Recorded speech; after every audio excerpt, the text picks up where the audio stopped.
I'm Amy Christensen with the Independence Heritage Museum, and thank you for joining me today here in the medical exhibit inside the museum. I'm going to be speaking with Kurt and Keith Layton, and they're going to be speaking about Kurt's grandmother and Keith's mother and her experience working in the medical practice in Independence on Monmouth and Main Streets for almost 30 years, specifically with Dr. Fratzke. We're going to dive into the history of her impact on the community of Independence.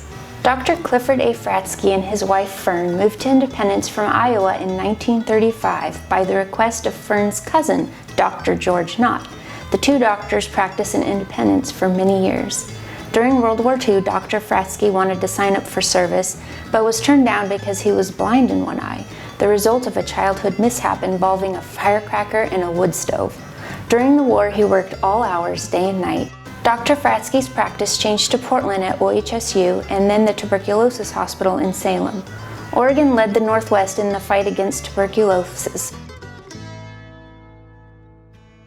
Well, gentlemen, thank you so much for meeting me here in the Heritage Museum. Let's start off by please introduce yourselves to our listeners. My name is Kurt Layton, and this is my father, Keith Layton. I don't need to do anything. So who we're really here to talk about today is your mother. So could you give us an introduction to your mother, her name, her place of birth, some of her experiences? Well, she grew up here in Independence. Her name was Alice Evelyn Haley until she married my dad, but changed to Layton then.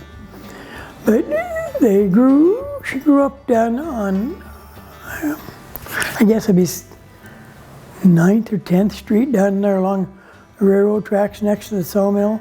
Okay. Grandpa and Grandma had a house there. And as far as I know, that's where she grew up. Went to school in Independence, went to grade school, high school. She went over to Monmouth to college for a short time. And I guess she met my dad then, and they got married. So Kurt, can you tell me some of your early memories of Alice? Yeah, she was great to spend time with. Spend several weekend nights at her place. She had a couple of great big trees in the backyard, an apple tree and a cherry tree that we used to pick the fruit and climb the trees up and down, and had all kinds of holiday dinners at her house, which really fond memories of. And that's part of what drew me back, is just the fond memories of Independence and the sense of community. Mm-hmm. My grandma worked at clinic here in town, and she also managed or worked at the museum when the museum was over in the church. And she was tithed to her church, and that meant a lot to her. Mm-hmm. And when she retired, she did Meals on Wheels for the community for many years afterwards. And my memory is she was always serving the community in some capacity or another. So at some point along the way, she went to work for Dr. Fratzke's office, so, yes.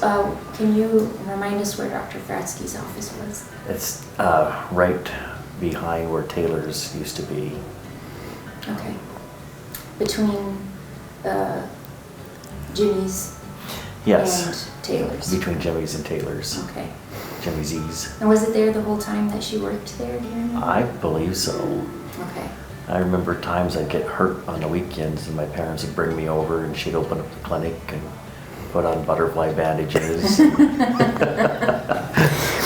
So can you go into some detail about what her role in the office was and how that evolved over time? I know you said she wasn't a nurse, but what was her position? She started out as receptionist there.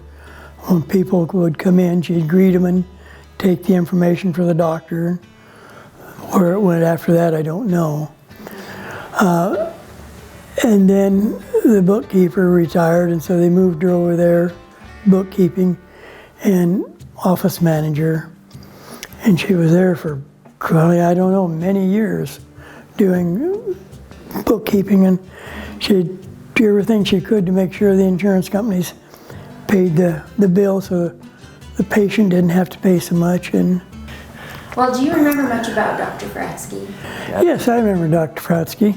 And Dr. Knott was there, and he retired shortly after Mom started. And Dr. Fratzke, I grew up with his son Jim Fratzke. And out at the high school, we played football side by side. Dr. Fratzke would come out there and give us physicals every year before football play season started. And then I went to him, of course, with all my colds, bumps and bruises. And Searing and Dr. Young were the ones there. So they shared a practice?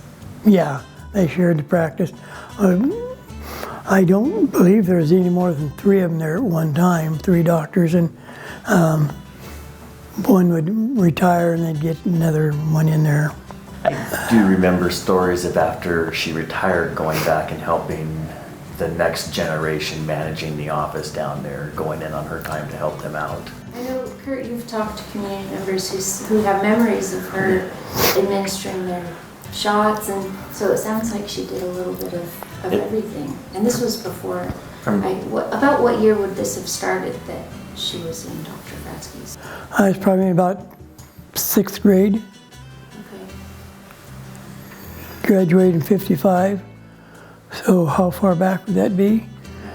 And that makes sense 1950. because nursing regulations and expectations for schooling didn't change until about the 70s. So Yes, and back then, I think, stories I heard is she just jumped in and helped out wherever she could.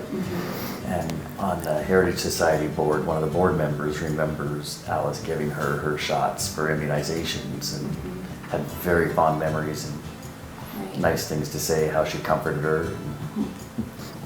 Well, okay, so before we close up, is there any final messages, anything you want to say about Alice? She was a great member of the community, and I wish we had more community treasures like her. She made it a good place to be. I agree with him. Thank you so much for Thank you for having us. talking to me about Alice. Sure. I really appreciate it, and hopefully sharing this will spark a lot of memories for people who watch this, and maybe they can come to the museum and share some Alice stories with us. I hope so. Good, hope so too.